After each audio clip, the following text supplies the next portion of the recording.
Hindi presentation by Babita ma'am.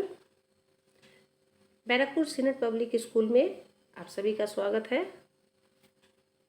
आज हम सभी कक्षा 10 के विषय हिंदी कविता खंड का अध्ययन करेंगे।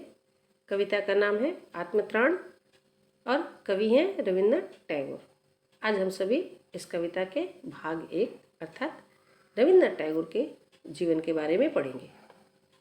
रविन्द्रनाथ ठाकुर का जीवन परिचय। रविन्द्रनाथ टैगोर का जन्म 7 मई सन 1861 में कोलकाता के जोड़ा सांको की हवेली में हुआ था। इनके पिता का नाम देवेंद्रनाथ ठाकुर था। इनके पिता ब्रह्म समाज के एक वरिष्ठ नेता और सादा जीवन जीने वाले व्यक्ति थे। इनका माता का नाम शारदा देवी था। वे एक धर्मपरायण महिला थीं। परिवार के 13 बच्चों में सबसे छोटे रविन्द्रनाथ टैगोर ही थे। बचपन में ही टैगोर की माताजी का निधन हो गया था, जिसकी वजह से उनका पालन पोषण नौकरों द्वारा ही किया गया। रविन्द्रनाथ की प्रारंभिक शिक्षा सेंट जेवियर स्कूल में हुई। उन्होंने बैरिस्ट्री बनने की इच्छा में सन 1878 में इंग्लैंड के ब्रिस्टन पब्लिक स्कूल में नाम दर्ज करवाया। उसके बाद लंदन कॉलेज विश्वविद्यालय में कानूनी शिक्षा अध्ययन किया, लेकिन 1880 में डिग्री हासिल किए बिना ही वापस आ गए। वापस आकर उन्होंने लिखना शुरू किया। उन्होंने अंग्रेजी, बांग्ला, संगीत, चित्रकला आदि की शिक्षा देने के लिए घर पर ही अलग अलग अध्यापक नियुक्त किए। शिक्षा प्राप्त करने के बाद उन्होंने सन 1901 में पश्चिम बंगाल के ग्रामीण क्षेत्र में स्थित शांति निकेतन में एक प्रायोगिक विद्यालय की स्थापना की, जहां उन्होंने स्वयं अध्यापक का कार्य किया। सन 1921 में यह विद्यालय विश्व भारती विश्वविद्यालय के नाम से जाना गया। रविन्द्रनाथ टैगोर की मन और आत्मा से लिखी गई रचनाओं और उनकी बढ़ती हुई प्रसिद्धि के कारण वे गुरुदेव के नाम से जाने गए। वर्ष 1883 में रविन्द्रनाथ टैगोर का विवाह मृणालिनी देवी से हुआ। उस समय मृणालिनी देवी सिर्फ 10 वर्ष की थी। रविन्द्रनाथ टैगोर ने 8 वर्ष की उम्र में ही कविता लिखने का कार्य शुरू कर दिया था और 16 वर्ष की उम्र में उन्होंने भानु सिन्हा के छद्म नाम के तहत कविताओं का प्रकाशन भी शुरू कर दिया था। वर्ष 1877 में रविन्द्रनाथ टैगोर ने एक लघु कहानी भिखारिणी और कविता संग्रह संध्या संघ की रचना की। रविन्द्रनाथ टैगोर ने महाकवि कालिदास की कविताओं को पढ़कर ही प्रेरणा ली थी। वर्ष 1873 में रविन्द्रनाथ टैगोर ने अपने पिता के साथ देश के विभिन्न राज्यों का दौरा किया। इस दौरान रविन्द्रनाथ टैगोर ने विभिन्न राज्यों की सांस्कृतिक और साहित्यिक ज्ञान को जमा किया। अमृतसर के प्रवास के दौरान उन्होंने सिख धर्म को बहुत ही गहराई से अध्ययन किया और उन्होंने सिख धर्म पर कई कविताएं और लेखों को लिखा। रविन्द्रनाथ टैगोर की प्रमुख रचनाएं। रविन्द्रनाथ टैगोर ने कई कविताएं, उपन्यास और लघु कथाएं लिखी, लेकिन साहित्यिक कार्यों की अधिक संख्या पैदा करने की उनकी इच्छा केवल उनकी पत्नी और बच्चों की मौत के बाद बढ़ी। उनके कुछ साहित्यिक कार्यों का उल्लेख नीचे दिया गया है। रविन्द्रनाथ टैगोर ने बाल्यकाल से ही लेखन का कार्य प्रारंभ कर दिया था।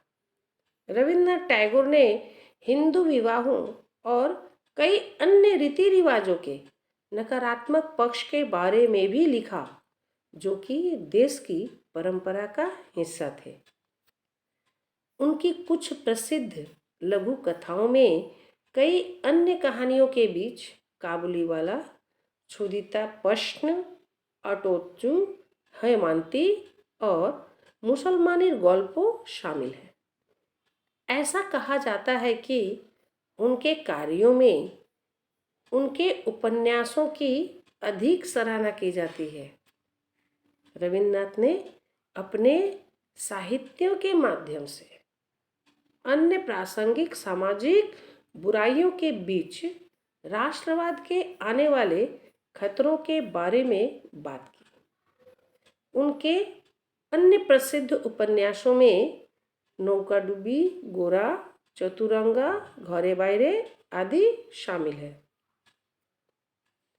रविन्द्रनाथ ने कबीर और रामप्रसाद सेन जैसे प्राचीन कवियों से प्रेरणा ली और इस प्रकार उनकी कविता अक्सर शास्त्रीय कवियों के 15वें और 16वीं शताब्दी के कार्यों की तुलना में की जाती है।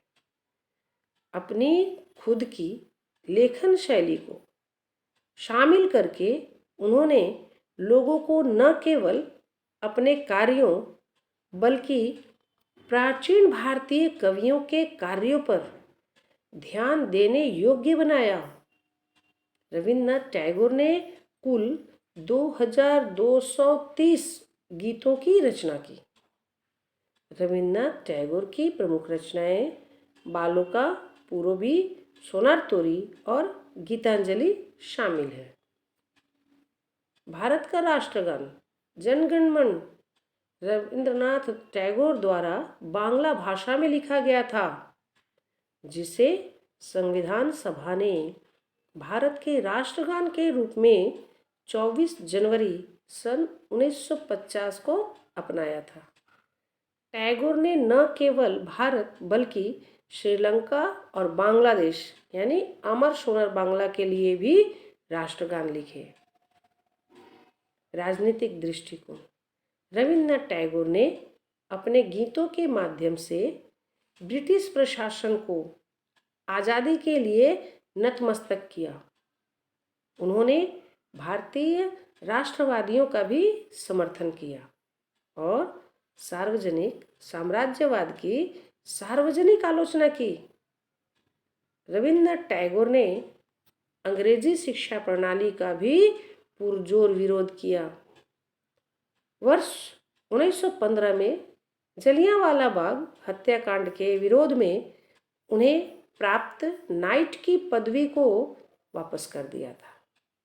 इस पदवी को राजा जॉर्ज पंचम ने रविन्द्रनाथ टैगोर को प्रदान किया था।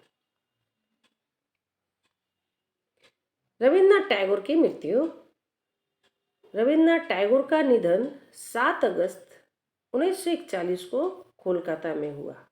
यह भारतीय साहित्य के लिए अभूतपूर्व क्षति थी। इस प्रकार रविन्द्रनाथ टैगोर का संक्षिप्त जीवन परिचय यहीं समाप्त होता है। फिर मिलते हैं इस कविता के दूसरे भाग के साथ, कविता के सारांश और तीसरे भाग कविता की पंक्तियों की व्याख्या के साथ। तब तक के लिए धन्यवाद।